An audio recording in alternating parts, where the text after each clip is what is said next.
So selling's hard and it's not getting any easier. In this video though, I want to break down a few key areas that I focus on and things that I do so you can sell pretty much anything to anyone in today's digital world. So let's dive in.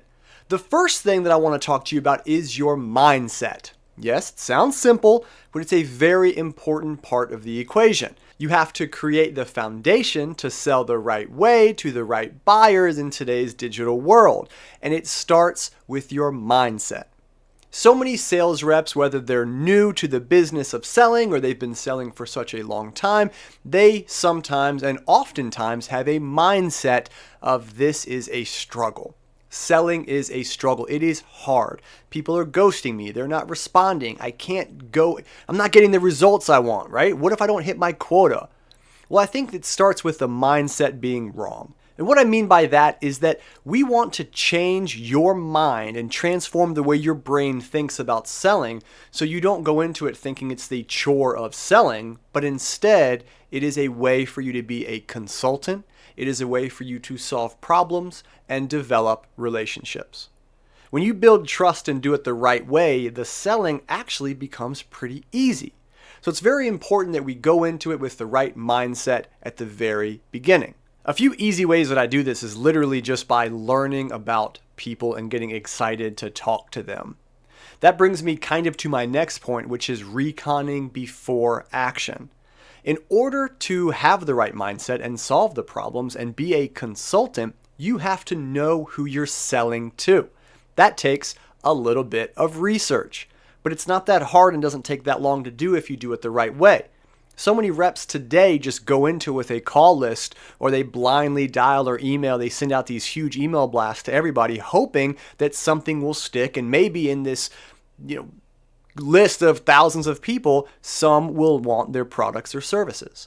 That's not scalable and barely works, if any. So the best way to do it is to change your approach and go for quality over quantity. Every day, if I'm prospecting and going into some kind of business development effort, I will look up that person, that company, the org chart. I will learn what I can about them. Have they been in the news? Do they do blogs? Do they post on social media? Have they recently attended events? What can I learn about that person or company that's going to help me cater my approach to them? Because sales is all about the experience. And that brings me to number 3. In order to create a buyer experience, or what I call the cube selling method, which is customers' unique buying experience, you need help. First, you have to design what this experience will be. How many different pathways can somebody go down? How many touch points do they get from you? Is it all phone? Is it email? Is it LinkedIn? Is it social media? Is it mail, actual physical mail to their location, which actually works a lot more than you might think? Having the right systems in place will allow you to deliver an experience at scale and focus on being in front of somebody pretty much on autopilot 24/7 in the right ways. Now, I don't mean automate the entire process because that is always not appropriate. There's some cases that it is appropriate to automate the majority of your sales and marketing efforts, but there's others where the systems can actually help empower and arm you. They can remind you to follow up. They can give you information or data on what somebody is doing behind the scenes when you're not talking to them, and it can help you cater and tweak your approach so you go into every cold email attempt or every connection attempt, every meeting, every on-site, whatever the case is, you go in armed and ready to put your best foot forward. Now, way number 4 is to prospect a little bit smarter. And I like to use lots of tools like Dealfront or Built With, or you can use Apollo, you can use LinkedIn Sales Navigator. You can use a lot of tools to gain information. I'm not a big fan of buying lists. In fact, I've never purchased a list for one of my businesses because they don't really work. But if you have to do that, at least use that list and research the people on it so you're not blindly going into something. Prospecting today is all about developing a relationship. And I have what I call my laws of 7, which you need to know. And what that means is that on average, it takes at least 7 attempts, 7 touch points for you to hear back from a prospect at any stage. So it doesn't matter if they have an SOW on their desk ready to sign. It may take 7 attempts for you to continue getting that actually signed and pushed forward. And the big call out here is that I use 7 because it's data driven. I own a marketing company. I've been doing sales and marketing for 20 years now. I've taken the data, I've compiled it all, and that is what I got from hundreds and probably thousands of sales attempts. It's about 7 different touch points that are needed in any stage. Most reps give up between 2, 3, and 4 attempts, whether it be emails or cold calls or whatever. That is the problem. You're losing out on deals. Things are falling through the cracks. You're dropping the ball on where prospects are because you don't have systems and a process in place to make sure that that does not happen. A prospecting tip for you is that, let's say it's 7 different attempts and you're trying to go get in front of somebody. You're trying to establish a connection with someone you've never spoken to before. I always send a cold email or LinkedIn request before I do a cold call. That, whether they have opened it or not, helps warm them up. If they have opened it, they're going to have a little bit more name and company recognition when it comes time for you to talk to them.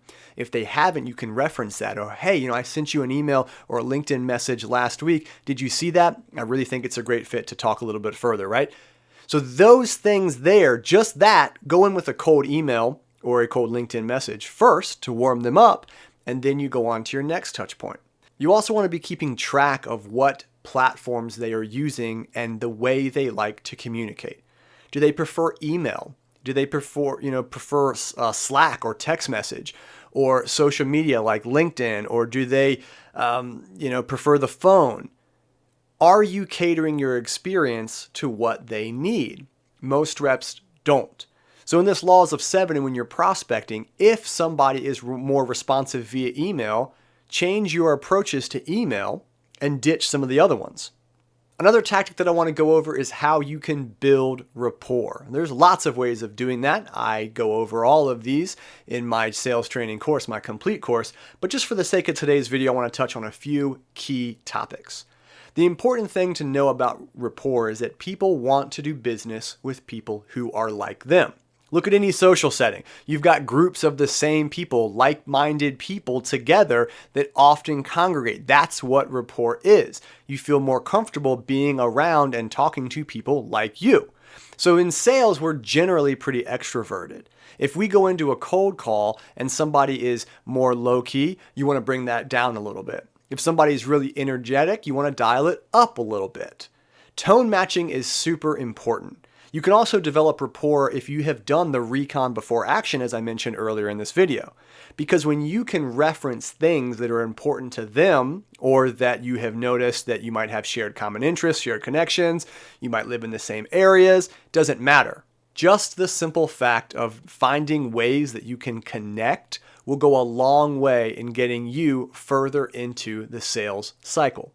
A great way that I have developed rapport over the years that a lot of people do not do, and I have not heard anybody teach this, is literally just ask them. We often underestimate the power of just asking somebody. So if you're starting to talk to somebody and you think it could be a viable lead that you want to nurture, ask them how the process should go for them.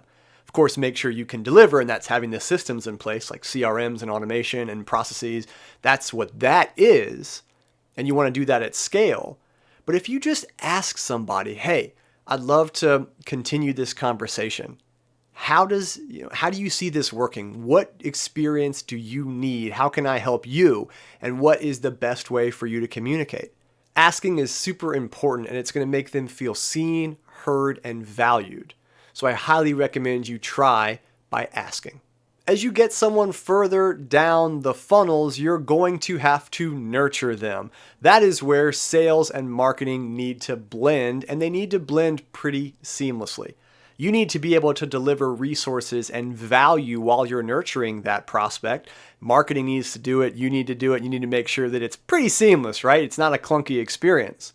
Lead nurturing is all about building the relationship, and you do that by giving them materials, results, testimonials, taking them to lunch, doing what you say you will do. Anything you do throughout the process which is going to help solve their problems, build that relationship, that is nurturing. It's going to get you closer and closer to closing that deal. Now, of course, when you get down the funnel, you will hit the biggest topic in sales, which is overcoming objections. Yes, it is the most talked about thing. It is what I get the most questions about because everybody has objections in sales. And there are a few ways that I like to approach overcoming objections. One, an objection really should never come out of the blue. If you've done your job right and you have nurtured them and developed the relationships and you take a consultative approach to selling, those objections are going to be something that you help them overcome along the way anyway, and they're not just going to spring up at the end and potentially derail your deal. So really focus on uncovering the objections with a customer, with a prospective client, so that they are justifying the needs for your product or solution. Have the budget talks early so that that objection doesn't come up later. Talk about the features or the time to implement. Get that out of the way so you can overcome it in a more natural way. And it's not something where at the end of the conversation, it's, hey, your price is too high, we're going to think this over. When that happens, a lot of reps stumble because they don't know how to really continue from there because it caught them so off guard and they're not prepared for it. Objections like cost are probably going to be one of the more normal objections you're going to get. It's what you're going to get the most often. And that's okay because it gives you an opportunity and you're able to then lead them down that path when it comes to cost. Maybe you can discount, maybe you don't do that. What does the cost mean and how is your cost compared to the competitors and what value do they get? More importantly, what is the cost of not going with your product or service? If you can do that and paint the picture, then your prospect will most of the time let down their guard or push that wall down over costs. I've found that most of those conversations, they actually have more than they say they do, and cost really isn't a factor. What is the factor is that they are just still not sure if you are the right vendor or partner to go with. That goes back to the whole entire process of creating a unique buyer experience and one that educates them so that they don't have those doubts. They trust you. They know your product or service will solve their problems, and they're excited to do business with you. When it comes time to close a sale, this goes back to the ask method too. You just have to ask them, hey, what do you see being the next steps? What do you think it will take to get this over the finish line? How can we partner up and do business together? Questions like that will actually put them in the driver's seat, and they're more likely to open up and be more transparent in what they need to see and what the steps are in their buying or procurement process. And that is so powerful because then you can cater your approach, your timelines, your cadence, your information, the people you get involved. You can cater it all to that. Closing a sale is actually very fun and it's exciting. It involves a lot of things. It involves SOWs and contracting and proposals and presenting a lot of different things I can't get into in this video, but I do cover all that in my training because it's so important. You can derail or miss out on business by not doing a good presentation and flunking at that, or not having a rock solid proposal or SOW in place. Buyers are looking at that and they're analyzing those documents more and more because it's very important that they're protected and you are protected as well. One thing I don't want you to do is keep talking around a close. You should know when it is time to close, and if it is, go ahead and ask for that business and discuss next steps. Don't keep talking, don't try to schedule more meetings, just get right to it. Customers will appreciate it and will be often more receptive than you might think. Also, when it comes time to close, you're probably going to face some areas where you need to negotiate. And that is okay. That's going to happen in just about every sales process, and that is nothing to fear. Negotiating needs to happen as much as possible via either Zoom, virtual face-to-face, or face-to-face meetings. I never really want to negotiate via email. It makes it a little bit harder to understand the tones. There's sometimes I've had to do that, but when at all possible, you want to try to be face-to-face, whether virtually or not, and you want to walk through what needs to be negotiated.